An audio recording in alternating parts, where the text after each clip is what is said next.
Okay, so magandang umaga mga engineers at welcome sa Engineer JD YouTube channel. And we're now on our... Sorry, bihira na palang sagot dito. Tawarin mo na natin. Okay. So, we are now on our 12th episode. Okay. Now, sa mga comments, may mga comments sa YouTube videos natin na nagsasabi na mag-discuss naman daw ako ng isang geotech problem. Okay, it's a geotech topic. So, it's now time para mag-discuss ka ngayon ng isang geotech topic. So, we'll go basic. So, we'll go with the basic weight-volume relationship of soils natin as a foundation for upper topics natin. Okay? So, let's start. So, bago tayo mag-proceed sa problem, so let's now consider a soil mass. So, we have the soil mass here. Then, sabihin natin, this is the soil. Ito yun. Now, halimbawa, meron kang mga equipment, meron kang mga machines, para itong soil mass na to, ma-convert natin siya. Ma-separate natin into components. Okay? So, 1, 2, 3. So, ma-separate natin siya into components. So, we have here the air, we have the water, and we have the solids. Okay? So, air, water, solids. So, that's the component of the soil. Okay? Now, some notations. So, we denote this the total volume of the soil mass. So, it's composed of the volume of air, the volume of water, and the volume of the solids. Okay? Now, air plus water, so collectively, these are called the void, no? So, kasi hindi siya solid, so obviously, it's a void. Okay? Now, so the volume of the voids, of course, is the total of these two. So, volume of air plus the volume of water. Okay? We just add this, no? Now, next, for the weight, so of course, for the weight of the soil, so meron tayong weight of air, weight of water, and the weight of solids, okay? Weight of air, weight of water, weight of solids, but for computational purposes, so of course, air is a light, so sobrang gaan lang niya. So for computational purposes, we approximate it to 0. So, okay? So, ang matitira na lang sa atin, the total weight of the soil is of course weight of the water plus the weight of the solids. Yan. So now, alam na natin yung components ng soil. So let's now discuss. So let's now introduce yung mga soil relationships natin. Okay? First, let's start with the unit weight. So unit weight. So the unit weight is defined, of course, as the weight. Unit weight is gamma. Okay? So gamma is total weight divided by the total volume. So that's the unit weight.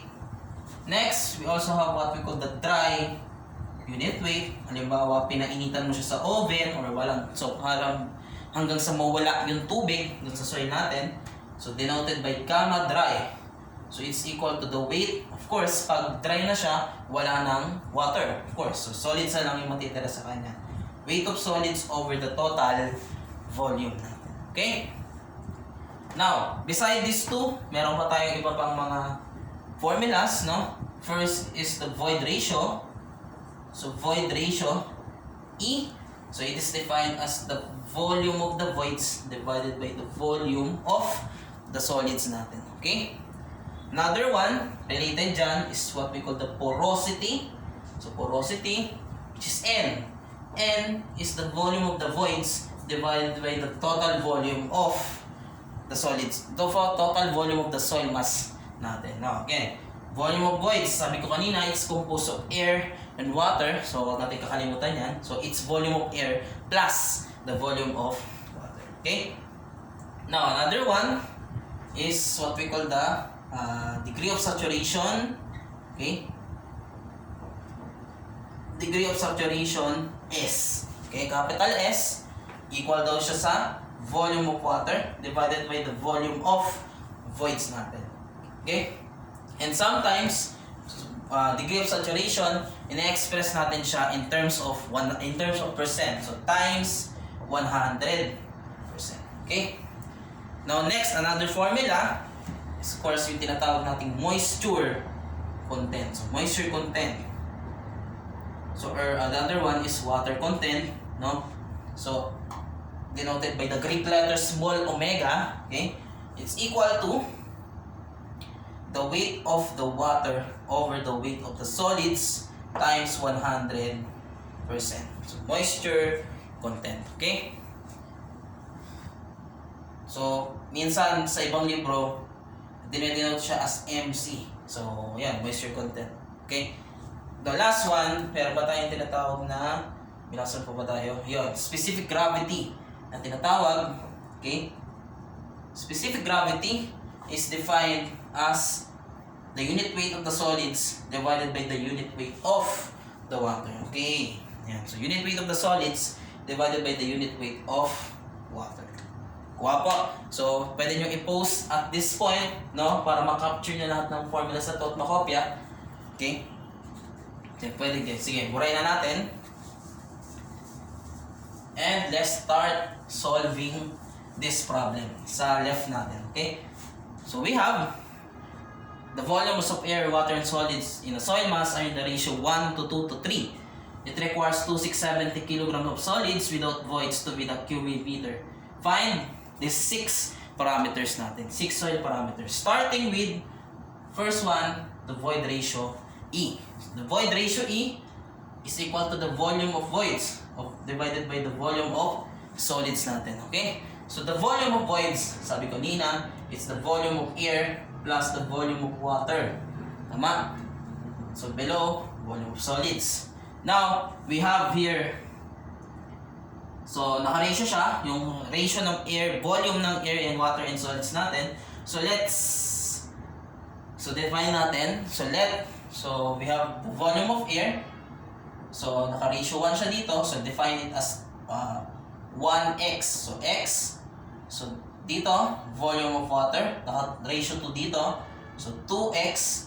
So volume of solids, naka-ratio 3. So we define it as 3x. Okay? Substitute here. Makuha natin x plus 2x. Okay? Divided by 3x. Volume of solids is 3x. So, simplifying. So, that's 3 over 3. Tx over 3x. Or 1 as the void ratio. Kuha po. Okay. Next, number 2. Porosity N. So, N defined as volume of voids divided by the total volume of the soil mass. Again, expand. So, volume of air plus volume of water. So, volume of voids yan. Sa baba, it's the total of the 3. So, volume of air, volume of water, volume of solids. Okay? Now, substitute. So, x, air, water, 2x. Air, x, water, 2x, solids, that's 3x. Okay? So, x plus 2x, this is 3x divided by 6x. So, you have 3 over 6 or 0.5. So, that's the porosity N. Okay? Now, another one. So, there's a relationship actually between E and N. So, madederive nyo siya dito by actually equating the two. So, the formula again, or the formula is N is E divided by 1 plus E. So, that's the derived formula. Substitute 1 plus 1. So, you'll get 1/2 here or 0.5. Again, same answer. Okay po? Next, number 3. What is the tri-unit weight of the soil? Now, there's, actually, you can use these formulas, okay? Pero there's actually a direct formula to get the dry unit weight of the soil. So, we have tri-unit weight equals GS divided by 1 plus E gamma water. Okay? So, GS here, okay? So, GS here, what is GS? So, GS we can compute, okay? Okay. So, GS we can compute, okay? So, GS, so we have here, sabi dito, for a cubic meter, we need 2,670 kilograms of solids, okay? 2,670 kilograms. Now, our base is, of course, yung base natin, quantity is of course 1,000 kilograms. Tama? For a cubic meter, so the base quantity is 1,000 kilograms. Okay? So we'll get, of course, 2.67 as the specific gravity of solids. substitute here, 2.67 divided by 1 plus E. That's 1 times the unit weight of water. So let's use kilonewtons per cubic meter, 9.81. So pag pinasok natin yan sa calcu, you'll get 13.0964 kilonewtons per cubic meter. Ayan. Kuha po natin, okay? So, purahin ko na muna. So, you can pause at this point para makapture nyo yung mga sagot dito and solutions. Okay? So, purahin ko na. Okay? Next, number 4. Bago tayo, so 1, 1/2, 0.5, and 13.0964. Now, let's proceed first to number 6, which is the degree of saturation, S. So, S is defined, again, as the volume of water divided with the volume of voids. Okay? S. Now, let's get it. So, unit weight of water, volume of water is 2x, tama, 2x, volume of voids, that's volume of air, plus volume of water. So, volume of air is x, volume of water is 2x. Okay po? So, we have 2/3 or 0.6667 as the degree of saturation. 0.6667. Yan. Okay po? So, next, palit tayo sa number 4. The unit weight of the soil. So, bago pala yan, go muna tayo sa number 5. Okay, so the moisture content. How do we get the moisture content? There's actually a relationship. So, the running relationship between S, we have the E, and the GS, and the moisture content omega. So, familiar tayo dyan. So, we have SE equals GS omega. So, that's the running relationship between these 4 parameters. Now, we can divide both sides by GS. We get the moisture content omega. So, SE over GS. Okay? So, S is 0.6667. E is 1 divided by the GS, which is 2.67. So, pasok sa calcu. 7 divided by 2.67. You'll get 0.2497 as the moisture content. Okay? So, you can actually express it in percent kung gusto nyo. So, 24.97%. Okay? Finally, balik na tayo sa 497. Balik na tayo sa number 4. So, makukuha na natin directly yung unit weight. Just like the dry unit weight, so meron siya similar formula para makuha natin yung directly yung unit weight of soil. So that is GS 1 plus omega over 1 plus E times gamma of water. Okay? So we have GS 2.67 times 1 plus omega, so 0.2497 divided by 1 plus E, which is 1 times the unit weight 9.81 kilonewtons per cubic meter. So you really get the correct answer. 2.67 times 1.2497 divided by 2 times 9.81.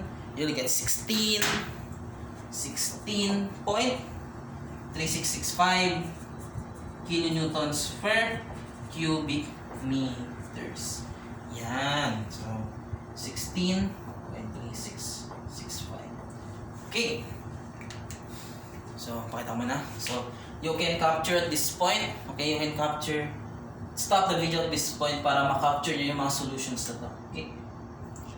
Yeah. So, if you have any questions regarding this topic, pag may naguluhan pa kayo, you can always comment on this video, no? And as usual, please continue subscribing to my YouTube channel and like and follow my Facebook page for more updates. Okay? So, I hope so dito muna tayo. So, we'll have some more videos next week. So, good morning everyone. So, ingat kayo lagi. Yan, and have a nice day.